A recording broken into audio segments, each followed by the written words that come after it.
என் ஆண்டவர் வந்து 7ஆம் மாதத்தை முழுவதுமா நிரப்புறீங்க. அதை காட்டிலும் 8ஆம் மாதம் என் அன்பு தேவப்பிள்ளைகளை என் ஆண்டவரின் வாழ்க்கையை சுவையுள்ளதாக மாற்றப் போகிறார். இந்த மாதத்தின் வாக்குத்தத்தமாக நீதிமொழிகள் 23ஆம் அதிகாரம், நீதிமொழிகள் 23ஆம் அதிகாரம் 18ஆம் வசனம் சொல்லுகிறது. வாசிக்க பார்ப்போம். நிச்சயமாகவே என் அன்பு தேவப்பிள்ளைகளே, நிச்சயம் என்று சொல்லுவது சத்தியம். அதாவது நானே வழியும் சத்தியமும் ஜீவனுமா இருக்கிறேன் என்று சொன்னதான ஆண்டவர் அவர் சொல்லுகிற காரியம் நிச்சயமாகவே என் அன்பு தேவப்பிள்ளைகளே, ஆபிரகாமை ஆசீர்வாதம் வழிபடுத்தார். நிச்சயமாகவே நான் உன்னை ஆசீர்வதித்து உன்னை பெருகவே பெருக பண்ணுவேன். 8ஆவது மாதத்தில் ஆண்டவர் சொல்லுகிறார் ஆசீர்வதிக்கவே, 7 மாதத்தில் ஆசீர்வதிக்கவே. ஆண்டவரே, என்னுடைய பாதையில் இன்னும் அப்படியே ஆசீர்வதிப்பேன், பெருகவே. ஆண்டவருடைய பெருக பண்ணுவதற்காக ஆண்டவர் கொண்டு வந்திருக்கிறார். என் அன்பு தெய்வ பிள்ளைகளே, தானியேல் 2ஆம் அதிகாரம் 21ஆம் வசனம் படி சொல்லுகிறது, அவர் காலங்களை சமயங்களை மாற்றுகிற தேவனாய் இருக்கிறார். காலங்கள் என் ஆண்டவரால் மாற்ற முடியும் என்றார். சமயங்களை ஆண்டவரால் மாற்ற முடியும் என்றால் 7 மாதங்கள் எந்தெந்த காலங்கள் உனக்கு சோதனைகளாக இருந்ததோ இந்த 8ஆம் மாதத்தில் அந்த காலங்கள் அனைத்தையுமே கர்த்தர் சாதனையாய் மாற்றப் போகிறார். என் அன்பு தெய்வ பிள்ளைகளே, எந்தெந்த பாதைகள் 7 மாதத்தில் நீ தரித்திரத்தை கண்டாயோ இந்த 8ஆம் மாதத்தில் ஒரு தரித்திரத்துக்கு உள்ளாயிருந்து ஆண்டவர் சரித்திரத்தை எழுத போகிறார். என் அன்பு தெய்வ பிள்ளைகளே, சங்கீதம் 102ஆம் அதிகாரம் 13ஆம் வசனம் இப்படியே சொல்லுகிறது, தேவரீர் எழுந்தருளி சீயோனுக்கு இறங்குவே. சீயோன் என்பது சபை. என் ஆண்டவர் திருச்சபையில் இறங்கி வருகிறார் என்றால் இங்கே கர்த்தருடைய ஊற்று ஒன்று இருக்கும். இந்த ஊற்றுக்குள்ளாக நான் நடத்தப்படுகிறதான நேரத்தில் 8ஆம் மாதம் ஒவ்வொரு மணித்துளிகளும் எனக்கு குறைவில்லாமல் ஆண்டவர் நடத்துவார். வேதம் சொல்லுகிறது, அதற்கு தயை செய்யும் காலமும் அதற்கான குறித்த நேரமும் வந்தது. என் ஆண்டவர் ஒரு காலத்தை வைத்திருக்கிறார், ஒரு நேரத்தை வைத்திருக்கிறார். வேதம் அழகாய் சொல்லுகிறது, அதற்கு தயை செய்யும் காலம். யோபு சொல்லும் போது சொல்லுகிறார், ஆண்டவரே, எனக்கு நீ ஜீவனை தந்தது மாத்திரமல்லாமல் எனக்கு தயையை பாராட்டினீர். அந்த தயவு ஆண்டவர் இன்றைக்கு நமக்கு தருகிறார். சங்கீதக்காரன் சொல்லுகிறார், உமது காருண்யம் என்னை பெரியவனாக்கும் ஆண்டவரே.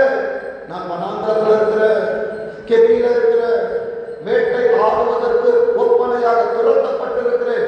என்னை அநேகர் துரத்தி கொண்டிருக்கிறார்கள் என்று சொன்னான். கடன் துரத்தி கொண்டிருக்கிறது, பலவீனம் துரத்தி கொண்டிருக்கிறது, வியாகுலங்கள், அவமானங்கள், நாசமோசங்கள் துரத்தி கொண்டிருக்கிறது என்றால் இந்த 8ஆம் மாதம் கர்த்தர் உனக்கு கொடுக்கிற மாதமா இருக்கிறது. அவர் சொன்னபடியாக வேதம் சொல்லுகிறது, தயை செய்யும் காலத்தை கொண்டு வந்தார், உனக்கான குறித்த நேரத்தை கொண்டு வந்தார். என் அன்பு தெய்வ பிள்ளைகளே, சங்கீதம் 92ஆம் அதிகாரம் 7ஆம் வசனம் இப்படியா சொல்லுகிறது. அந்த 92ஆம் அதிகாரத்தில் மேல இருக்கிற அத்தியாயத்தை பார்த்தீங்கன்னா ஓய்வு நாளில் பாடப்படுகிறதான சங்கீதம். என் அன்பு தேவ பிள்ளைகளே, இன்றைக்கு உன்னை ஓய பண்ணி, உன் பிரச்சனைகளை ஓய பண்ணி, உனக்கான காரியங்களை நான் பார்த்துக் கொள்ளுகிறேன் என்கிற உனக்கு வாக்குத்தத்தம் செய்கிறவர் சொல்லுகிறார். ஆனா நம்ம கேள்வி எப்படி இருக்குன்னு பார்த்தோம்னா 7ஆவது வசனம் சொல்லுகிறது பாருங்க, துன்மார்க்கன் புல்லை போல தழைத்து. என் அன்பு தெய்வ பிள்ளைகளே, ஆண்டவர் இந்த 7 மாசம் நான் பார்க்கிறேன், நான் உண்மை தேடுகிறேன், வேதத்தை வாசிக்கிறேன், ஜெபம் செய்கிறேன். ஆனால் உலகத்தை பார்த்தால் அது ஆசீர்வதிக்கப்பட்டிருக்கிறது. ஆனால் வேதம் சொல்லுகிறது, அவன் புல்லை போல் தழைக்க. ஒரு மழை பெஞ்சால் வளர்ந்துருவான். ஆனால் நமக்கு அப்படி அல்ல. ஆண்டவர் முதலாவது நமக்கு வேரை கீழே விட செய்கிறார். ஏனென்றால் வேர் அது ஸ்ட்ராங்கா கீழே இருந்துச்சுன்னா என்னை யாராலுமே தேவ சமூகத்திலிருந்து எடுத்துக்கொள்ள முடியாது. வேதம் சொல்லுகிறது, அக்கிரமக்காரர் யாவரும் செழிக்கும் போது அவர்கள் என்றைக்கும் அழிந்து போவதற்கே ஏதுவாகும். அதனால உலகத்தை பார்க்காதீங்க, இது அழிவுக்காய் வைக்கப்பட்டது, இது ஒரு நாளிலே அழிந்து போகும். நான் பரம காலானை பார்த்து கொண்டிருப்பேன் என்றால் கை வேலை இல்லாத நித்திய வீட்டை எனக்காக ஒருவர் ஆயத்தம் பண்ணி கொண்டிருக்கிறார். என் அன்பு தெய்வ பிள்ளைகளே, நான் போகிறேன், என் பிதாவின் வீட்டில் அநேக வாசஸ்தலம் உண்டு. இல்லாதிருந்தால் நான் உங்களுக்கு சொல்லி இருப்பேன், ஆண்டவர் 6 நாளில் படைத்ததான இந்த உலகம் இவ்வளவு அழகு நிறைந்ததா இருக்கும் என்றால் என் ஆண்டவர் இத்தனை 1000 வருடங்களாய் எனக்காய் கட்டி கொண்டிருக்கிறதான வாசஸ்தலம் அது எத்தனை மகிமை உள்ளதா இருக்கும். என் அன்பு தெய்வ பிள்ளைகளே, 11ஆம் வசனம் சொல்லுகிறது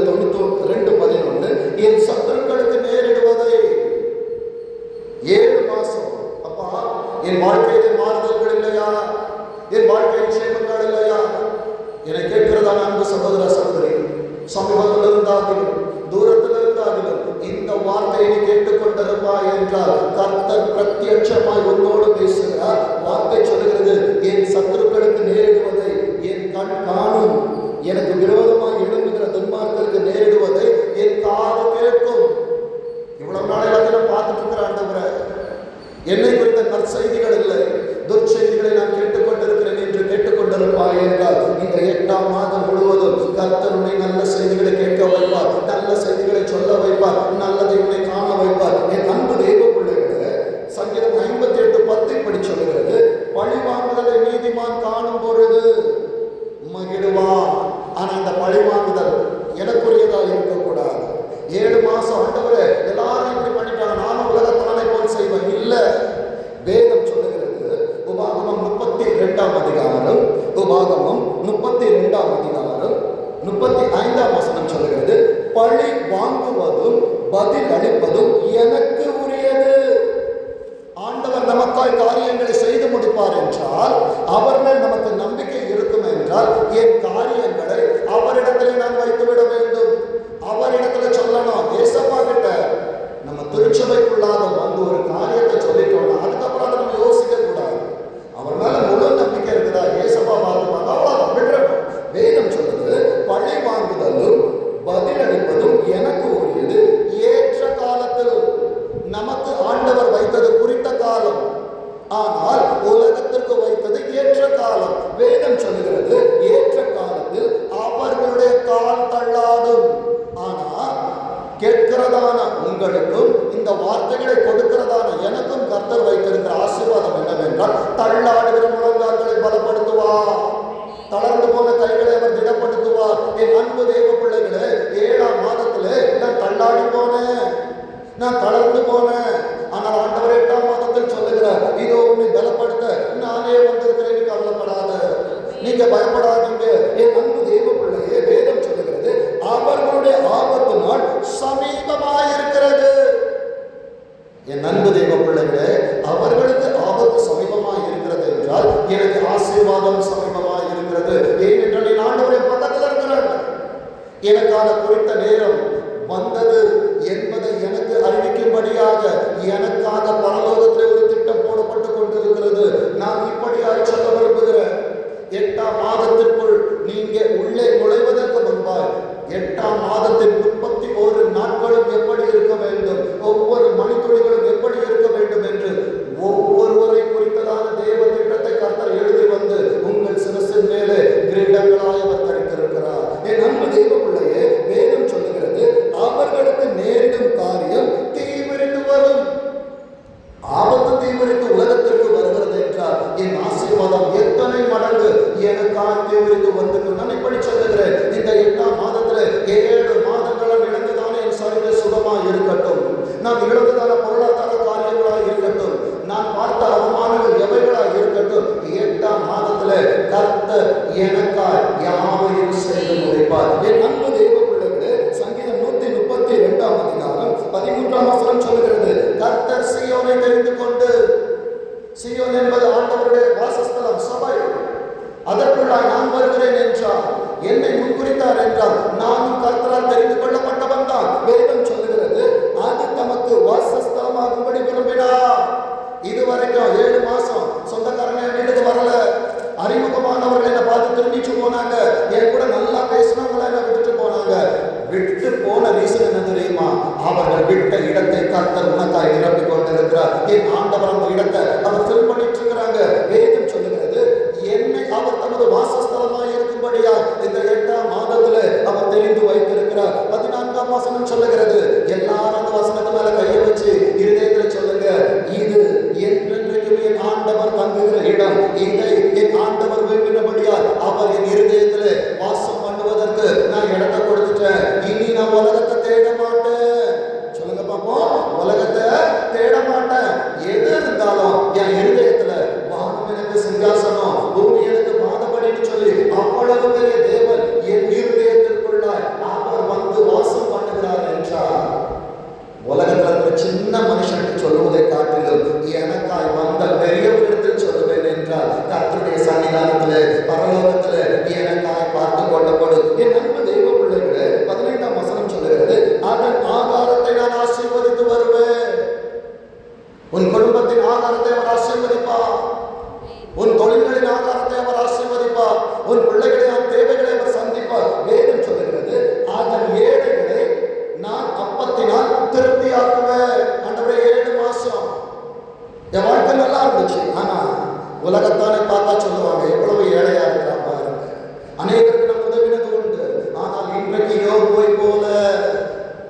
நான் கூப்பிட்டா 4 பேர் வருவாங்க. ஆனா இன்னைக்கு அவர்கள் என்னை பரிகாசம் பண்ணுகிறார்கள். நான் நடந்து போனா வாலிபர்கள் என்னை பார்த்து எழுந்து நிற்பார்கள். ஆனா இப்ப அவர்கள் என்னை பார்த்து பரிகாசம் பண்ணுகிறார்கள் என்றால் என் நிலை தாழ்ந்தது. 7 மாதங்கள் ஆண்டவரே தீயை கண்ணீரை நாங்கள் கடந்து வந்தோம் ஆண்டவரே. ஆனால் 8ஆம் மாதத்துல அவர் என்னை செழிப்பான இடத்துக்கு நேராய் உள்ள இடங்களிலே அவர் என்னை நடத்தி அமர்ந்த கண்ணீர்கள் அண்டையிலே அவர் என்னை கொண்டு போய் விடுகிறார். என் அன்பு தேவ பிள்ளைகளே, நான் ஆசீர்வதிக்கப்படுகிற நேரத்துல, கர்த்தர் எனக்கு ஆகாரத்தை கொடுக்கிற நேரத்துல நான் ஆண்டவருக்கு உண்மை உள்ளவனாக இருக்கிறேனா? நமக்கே ஆண்டவரை என் வாழ்க்கையில ஒரு புதிய தொடக்கம் வேணும்.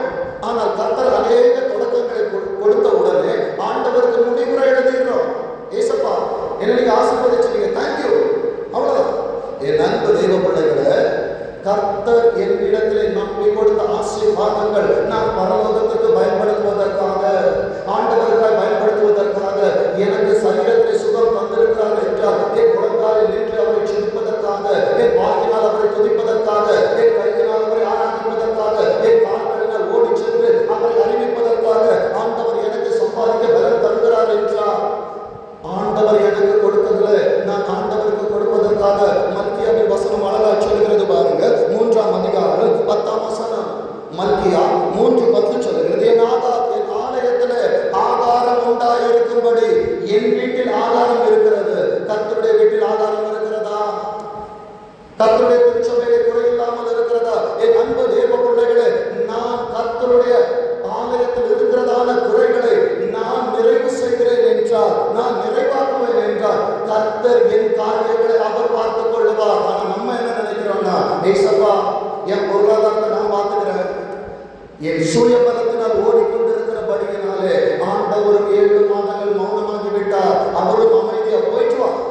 கெட்ட குமாரன் தகப்பனை விட்டு போகிறதான நேரத்தில் தகப்பன் அமைதியா இருந்தார். அதே போலதான் யாக்கோபே உன் கூடாரங்களும் இஸ்ரவேலே உன் வாசஸ்தலங்களும் அழகா இருக்குன்னு ஆண்டவர் வாக்குத்தத்தம் தந்தாங்க. ஏசப்பா நீங்க சொல்லிட்டீங்கல்ல, சரி ஆண்டவரே, நாம் ஆண்டவருக்கு பேசல, ஆண்டவரை நோக்கி பார்க்கல, அவரோடு இருக்க வேண்டிய நேரத்தை எனக்கு பிரியமானவர்களுக்கு நான் கொடுத்து விட்டபடியினாலே, பிரியமானவனே உன் ஆத்மா வாழ்வது போல என்று சொன்ன தெய்வம் இன்றைக்கு அமைதியா இருக்கிறார். இந்த பிரியமானவன் என்னை தேடி ஒரு நாள் வருவான். எப்போ வருவான்? சகலமும் குறைவுபட்ட நேரத்தில், தகப்பனுடைய ஞாபகம் அவனுக்கு வந்த நேரத்தில் தகப்பனை தேடி ஓடி வந்தார். இன்றைக்கு நம்மிலே பலரும் அப்படிதான். என்னுடைய சரீர சுகம் குறைகிற நேரத்தில், என்னுடைய பொருளாதாரங்கள் குறைகிறதான நேரத்தில், எனக்கு தேவைகள் வருகிற நேரத்தில் பணத்தை நோக்கி நாம் பார்த்து கொண்டிருக்கிறோம். வேதம் சொல்லுகிறது பாருங்க, என் ஆலயத்தில் ஆகாரம் உண்டாயிருக்கும்படி தசம பாகங்களை எல்லாம் கொடுப்பதில் மாத்திரமல்ல, ஒரு நாள் நான் எழுந்த உடனே ஆண்டவருக்கு கொடுக்கிற நேரம், அது வேதம் பேசுறது. செபம் முழங்கால் அவரோடு, அப்பா எனக்கு என்ன வைத்திருக்கிறீர்கள் என்று அவர் சொல்வதை நான் கேட்பது. கர்த்தர் எனக்கு பலனை கொடுக்கிற நேரத்தில் அவர் கொடுப்பதற்கு முதல் விதையை நான் உள்ளே கொண்டு வருவது. எல்லா தசம பாகங்களையும் பண்டக சாலையிலே கொண்டு வாருங்கள். என் அன்பு தெய்வ பிள்ளைகளை, அந்த கொஞ்சத்துல நம்ம என்ன பண்றோம் தெரியுமா? ஆண்டவரே இதை வைத்துக் கொண்டு என் வீட்டை நடத்திடுவேன், என் தொழிலை நடத்திடுவேன், என் பிள்ளைகள் வாழ்க்கையை நடத்திடுவேன், புதிய துவக்கம் வேண்டும் என்று வந்திருக்கிறதான தெய்வ பிள்ளைகளே, நான் உங்களுக்கு இப்படியா சொல்லுகிறேன், கர்த்தர் உங்களை நம்பி கொடுத்ததான விதைகளை கர்த்தருடைய சமூகத்தில் எடுத்து விதைக்கணும். என் அன்பு தெய்வ பிள்ளைகளை, அந்த விதைகளை நாம் எடுத்துக்கொள்வோம் என்றால் அடுத்த மாதத்திற்கு விதைப்பதற்கு எங்கிலே விதைகள் இருக்காது. என் அன்பு தெய்வ பிள்ளைகளே, 5 அப்பம் 2 மீன்களை கொண்டு 5000 பேரை போஷித்தது மாத்திரமல்லாமல் தன்னோடு இருந்த 12 சீஷர்களுக்கு அவர் 12 கூடைகள் கொடுத்தார். என் அன்பு தெய்வ பிள்ளைகளே, மீன்களும் அப்பமும் ஒரு சிறுவன் கொடுத்தார், கூடையை கர்த்தர் கொடுத்தார். இன்றைக்கு நான் இப்படி சொல்ல விரும்புகிறேன், எதை நீ கர்த்தருக்காய் அர்ப்பணிக்கிறாயோ என் அன்பு தெய்வ பிள்ளைகளே, என் ஆண்டவர் அந்த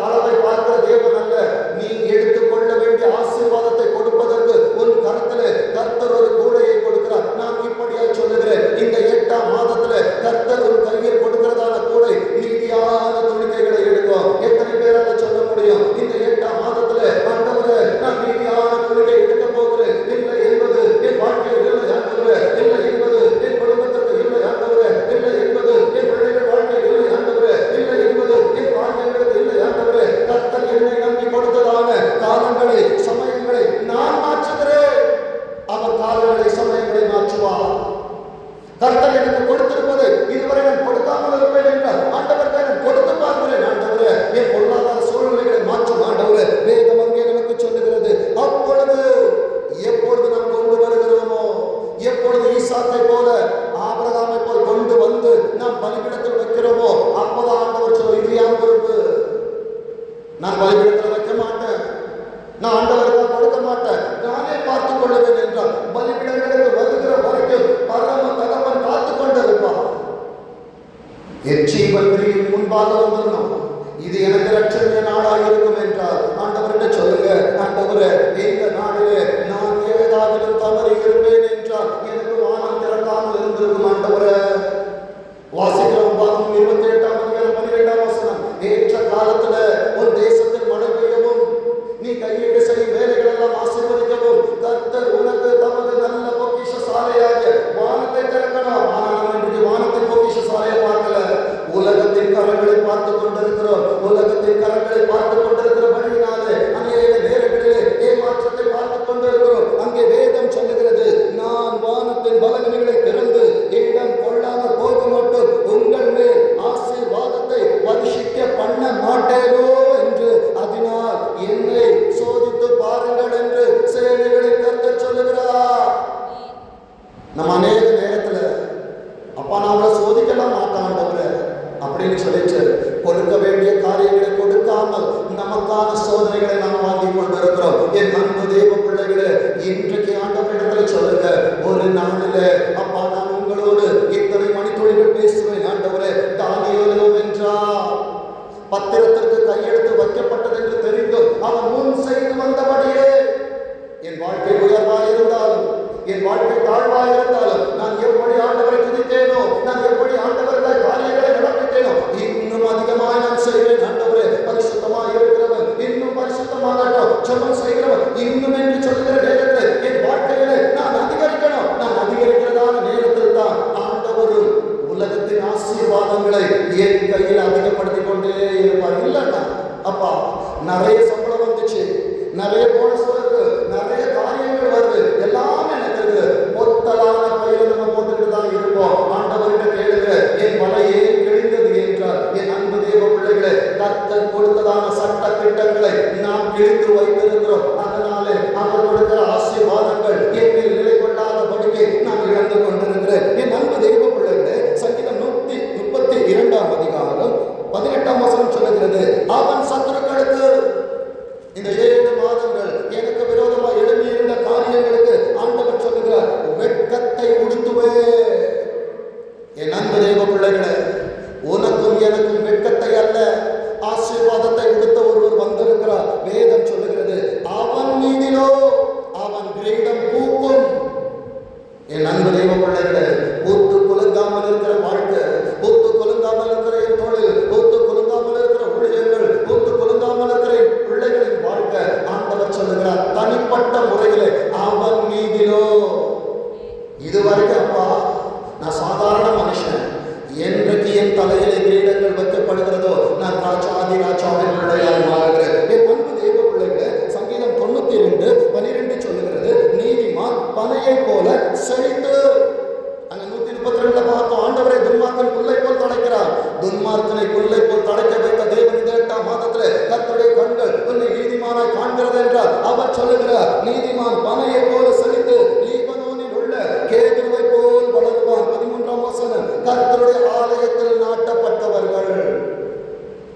என் அன்பு தெய்வ பிள்ளையே, நான் எங்கே இருக்கிற, என் காரியங்கள் எங்கே இருக்கிறது? வேதம் சொல்லுகிறது, கர்த்தருடைய ஆலயத்தில் நாட்டப்பட்டவர்கள் எங்கள் தேவனுடைய பிரகாரங்களில் செழித்திருப்பார்கள்.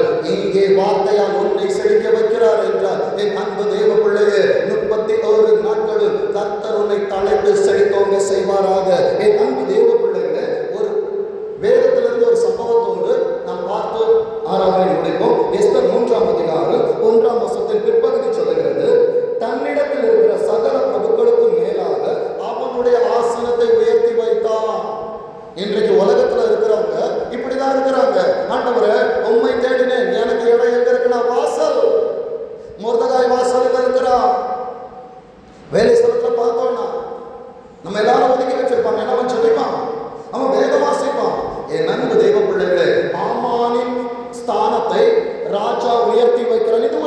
ராஜா.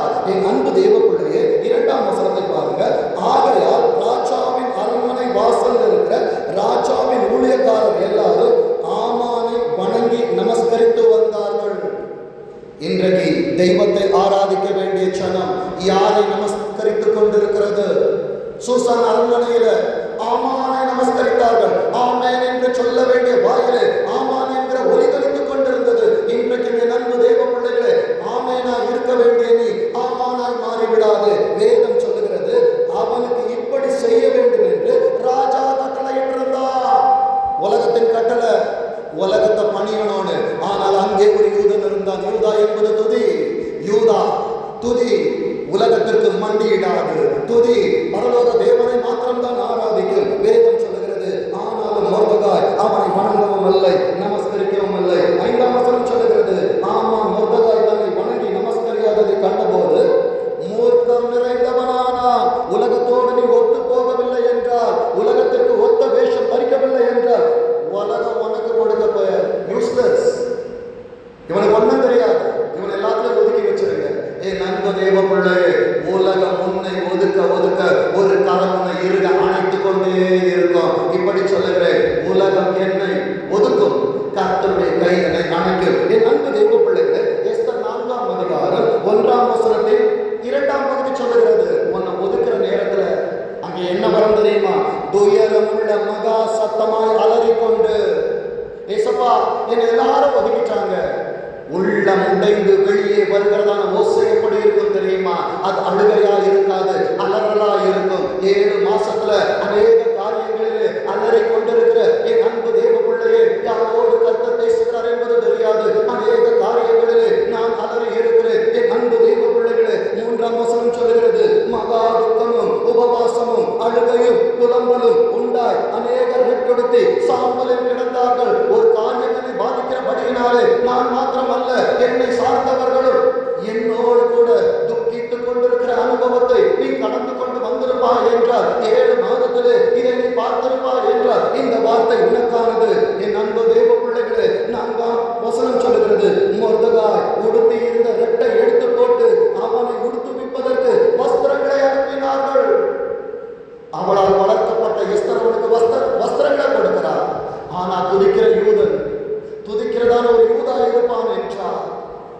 தன் கஷ்டத்தின் நேரத்தில், தான் அழுகிற நேரத்தில் அவன் ஆடம்பரத்தை எதிர்பார்க்க மாட்டான். வேதம் சொல்லுகிறது, அவனோ அவைகளை ஏற்றுக்கொள்ளாதிருந்தான். அநேக நேரத்தில் மனைவி கொண்டு வந்து கொடுப்பாங்க, சாப்பிடுங்க எனக்கு வேண்டாம். அநேக நேரத்தில் பிள்ளைங்க ரெக்வெஸ்ட் பண்ணுவாங்க, டாடி வாங்க, வேண்டாம். என் அன்பு தேவ பிள்ளைகளே, இந்த அனுபவத்திலிருந்து நீ அலறி கொண்டிருப்பாய் என்றால் பரலோக தகப்பன் உனக்கான வார்த்தைகளை அவர் தங்கு தடையின்றி கொடுத்து கொண்டிருக்கிறார். எஸ்தர் 5ஆம் அதிகாரம் 9ஆம் வசனம் சொல்லுகிறது, அன்றைய தினம் என்னைக்கு நீ கஷ்டப்படுறியோ, என்னைக்கு நீ துக்கப்படுறியோ, அன்றைக்கு சத்துரு எப்படி இருப்பான் தெரியுமா? அன்றைய தினம் ஆமான் சந்தோஷமும் மன மகிழ்ச்சியுமாய் புறப்பட்டு போனா. உலகத்துடைய வேலை உன்னை அள வைப்பது, வெளிநாளின் வேலை அந்நாளை குத்தி கொண்டிருப்பது. என் அன்பு தேவ பிள்ளைகளே, கடன் என்கிறதான வெளிநாடு உன்னை குத்துகிறதா? பலவீனம் என்கிற வெளிநாடு உன்னை குத்தி கொண்டிருக்கிறாளா? கவலைப்படாத, தேவ சமூகத்துக்கு எனக்கு வந்துட்டல, உன் பாரத்தை எங்க வச்சுட்டு போ. 1ஆம் அதிகாரத்தில் 1 சாமுவேல் 1ஆம் அதிகாரத்தில் அண்ணாள் அழுதா. 2ஆம் அதிகாரம் 8ஆம் வசனம், அந்த 8ஆம் வசனத்தை 8ஆம் மாதத்தோடு நாம் ஒப்பிட்டு காண்பிக்க விரும்புகிறேன். அவர் சிறியவனை பொழுதிலிருந்து எடுப்பார், எளியவனை குப்பையிலிருந்து உயர்த்துவார். இன்றைக்கு அந்த அனுபவத்தில் நீ இருப்பாய் என்றால் 8ஆம் மாதம் உனக்குரியது. கர்த்தர் உன்னை உயர்த்துகிற மாதம். ஆமான் ரொம்ப சந்தோஷமா போறான். 11ஆம் வசனம் சொல்லுகிறது, தன் ஐஸ்வர்யத்தின் மகிமையையும் தன் பிள்ளைகளின் திரட்சியையும் ராஜா தன்னை பெரியவன் ஆக்கி தன் பிரபுக்கள் மேலும் ராஜாவின் ஊழியக்காரன் மேலும் உயர்த்தின எல்லாவற்றையும் ஆமான் அவர்களுக்கு விவரித்து சொன்னார். என் வீட்டுல கஷ்டம், என் பிள்ளைகள் என்னை சுற்றி அழுகிறார்கள், எனக்கு உண்டான காரியங்கள் துக்கத்தில் இருக்க, என்னை பகைத்தவர்கள் என் விரோதிகள் அவர்கள் சந்தோஷப்பட்டு கொண்டிருக்கிறாங்க. என் அன்பு தெய்வ பிள்ளையே, 13ஆம் வசனம் சொல்லுகிறது, ஆனாலும் அந்த யூதனாகிய மொர்தெகாய் ராஜாவின் அரண்மனை வாசலில் உட்கார்ந்திருக்கிறதை நான் காணும் அளவு அவைகள் எல்லாம் எனக்கு ஒன்றுமில்லை. ஆண்டவர் இவ்வளவு ஆசீர்வாதம் கொடுத்திருந்தாலும் என் மனதிலே பொறாமை இருக்கும் என்றார். வஞ்சங்கள் இருக்கும் என்றார், கபடங்கள் இருக்கும் என்றார், கர்த்தரின் ஆசீர்வாதத்தை அனுபவிக்க முடியாது. ஆமானுடைய பிரச்சனை என்ன தெரியுமா? எல்லா ஆசீர்வாதம் இருக்கு. இப்ப அவன் பாருங்க முழு அவன் கிட்ட போட்டி போடுறான். இந்த ஆமான் உயிரோடு இருக்கிற வரைக்கும் எவ்வளவு ஆசீர்வாதம் கொடுத்தாலும் எனக்கு ஒன்றுமில்லை என்று சொல்லுகிறார். சொல்லாத, உன்னை அநேக ஆசீர்வாதங்களால் உன்னை அலங்கரித்து வைத்த தெய்வத்திற்கு முன்பாக இல்லைன்னு சொல்லாத. ஆண்டவருக்கு நேரம் இல்லை என்று சொல்லாதே. ஆண்டவரிடத்தில் அப்பா என்னிடத்தில் ஒன்றுமில்லை என்று சொல்லாதே. இன்றைக்கு உனக்கு ஜீவனை தந்தது அவர்தான். அவன் சொன்னா ஒன்றுமில்லை என்று சொல்லுகிறான். 14ஆம் வசனத்தின் கடைசி பகுதி சொல்லுகிறது, மனைவியோடு அவன் ஆலோசனை செய்கிறான், நண்பர்களோடு ஆலோசனை செய்கிறான். உனக்கு விரோதமாய் ஒரு பாளையம் இறங்கினாலும் தாவீது சொன்னது போல இந்த யுத்தத்தில் நான் நம்பிக்கையா இருப்பேன். வேதம் சொல்லுகிறது 50 முழ உயரமான ஒரு தூக்கு மரம் செய்ய வேண்டும். இந்த காரியம் ஆமானுக்கு நன்றாய் கண்டதினால் தூக்கு மரத்தை செய்வித்தான். நான் இப்படியாய் சொல்லுகிறேன். 7ஆம் மாதம் 31ஆம் தேதி நைட்டு எனக்காக எவ்வளவோ ஆபத்துகள். 7 மாசம் விழுங்கிட்ட, 8வது மாசம் விழுங்கணும்னு சொல்லி எனக்கான தூக்கு மரத்தை சத்துரு செய்து வைத்தான். சத்துரு என்று சொல்லுகிற நேரத்தில் எனக்காக இருக்கிற அநேக விரோதிகள் செய்து வைத்திருப்பாங்க. ஆனால் நடந்த காரியம் என்ன தெரியுமா?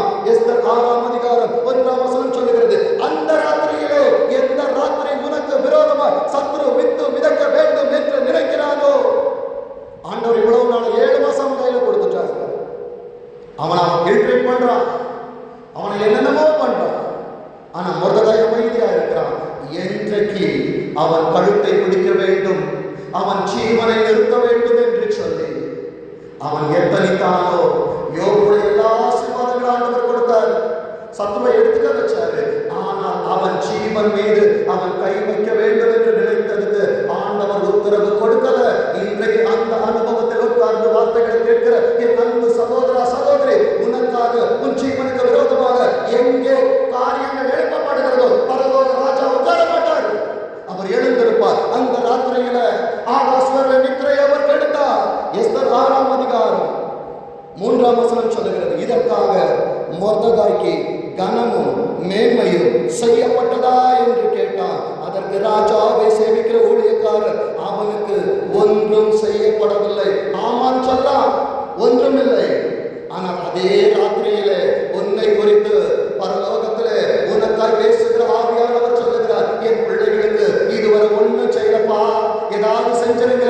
வைராக்கிய வாஞ்சையா என் பலவீன நேரத்திலே பலன் இல்லை என்று சொல்லி கதறி கொண்டிருக்கிற என் அன்பு தேவ பிள்ளையே, உனக்காய் பேசுகிற ஒரு குரல் என் அன்பு தேவ பிள்ளையே பரலோகத்தை அப்பாவுடைய சமூகத்தை அசைத்துக் கொண்டிருக்கிறது. அவன் சொல்லுகிறான், உங்க மேல கை போடணும்னு பித்தாலும் தேரேசம் நினைச்சாங்க. ஆனா மொர்தெகாய் அதை மட்டும் சொல்லி உங்களை அவன் காத்தான். இது போல அநேக நேரத்தில் நீ கர்த்தருக்காய் வைராக்கியமாய் நின்றாயே, உன் காரியங்கள் பரலோகத்திலே வாசிக்கப்பட்டு கொண்டிருக்கிறது. என் அன்பு தேவ பிள்ளையே, நடந்தது என்ன தெரியுமா? 4வது வசனம் சொல்லுகிறது, ஆமான் தான் செய்த தூக்கு மரத்தில் மொர்தெகாயை தூக்கி போட வேண்டும் என்று ராஜாவின் சமூகத்தில் பேசும்படி வருகிறார். ஒரே நைட்டு நடக்குது. தூக்கு மரம் செஞ்ச உடனே அவனால உட்கார முடியல. இவனை கொண்டு போய் ஏன் என்றால் ராஜாவுக்கு அடுத்த ஸ்தானத்தில் இருப்பவன் ஆமான். மொர்தெகாய் வாசலில் இருப்பவன் மொர்தெகாய், வாசலில் இருப்பவனை கொல்லுவதற்காக ராஜாவிற்கு அடுத்தபடியாக இருக்கிறவன் காரியத்தை மேற்கொள்ளுகிறான். அவன் ராஜாவிடத்திலே உத்தரவு வாங்க வருகிறான். என் அன்பு தேவ பிள்ளையை வேதம் சொல்லுகிறது, 10வது வசனம் கடைசி வசனம் சொல்லுது, அவன் இவனை தூக்கி போட வருகிறான். ஆனால் ராஜா உள்ளே இவனை ஆசீர்வதிக்கணும், இவனை உயர்த்தணும்னு சொல்லி அவர் ஒரு திட்டத்தை போட்டுக் கொண்டிருக்கிறார். நீதிமொழிகள் 21ஆம் அதிகாரம் 1ஆம் வசனம் சொல்லுகிறது, ராஜாவின் இருதயம் கர்த்தரின் கையில் நீர்க்கால்கள் போல் இருக்கிறது, அதை தமது சித்தத்தின்படி திரும்புகிறார்.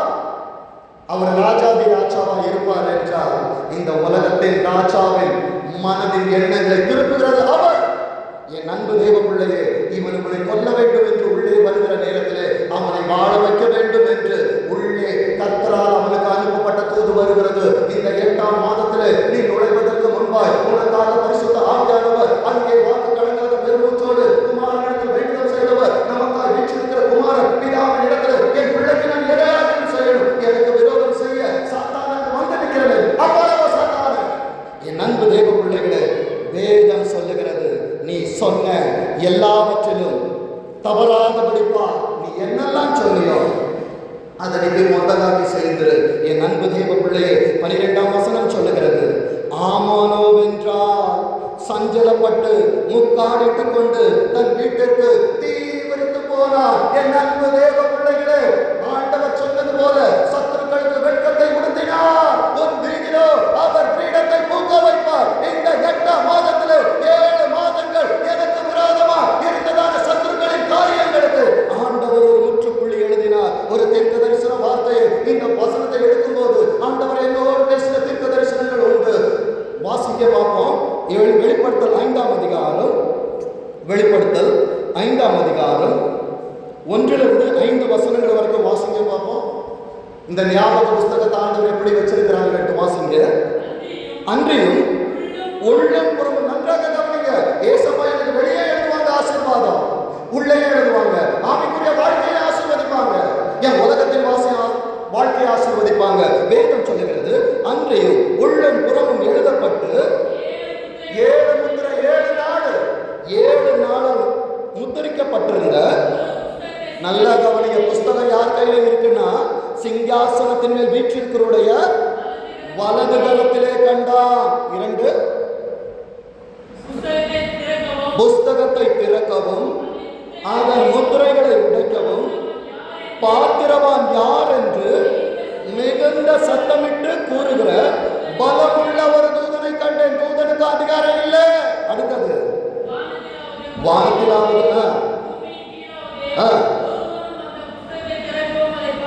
யாராலே ஏசப்பா கையில் இருக்கிற புஸ்தகத்தை திறக்கவும் முடியாது, பார்க்கவும் முடியாது.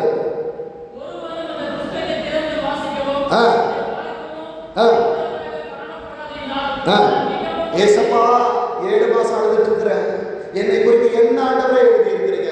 ஏசப்பா சொல்றாங்க, 5வது வசனத்தை வாசிங்க. அப்பொழுது மூப்பர்களில் ஒருவர் என்னையும், நீ 7 மாசம் அழுதுட்ட போதும், நீ அழாத, இதுதான் உன் வாழ்க்கையில புதிய தொடக்கம், இதுதான் கர்த்தர் உனக்கு கொடுக்கிற தீர்க்க தரிசன வார்த்தை, நீ அழ வேண்டாம். இதோ யூதா கோத்திரத்து சிங்கம். நம்ம யாரு? யூதா கோத்திரத்து ராஜாவின் பிள்ளைகள், சிங்கக்குட்டி.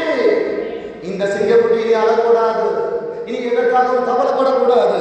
யூதா கோத்திரத்து சிங்கமும் தாவீதின் வேரானவர் புஸ்தகத்தை திறக்கவும் உனக்காக திறப்பதற்கு பரிசுத்த ஆவியானவர் அங்கே வேண்டுதல் செய்கிறார். குமாரன் பிதாவின் இடத்தில் கையில் இருக்கிற புஸ்தகத்தை இந்த 8ஆம் மாதம் நான் உள்ளே வருவதற்கு முன்பு எனக்காய் திறந்து அவர் வாசித்துக் கொண்டிருக்கிறார்.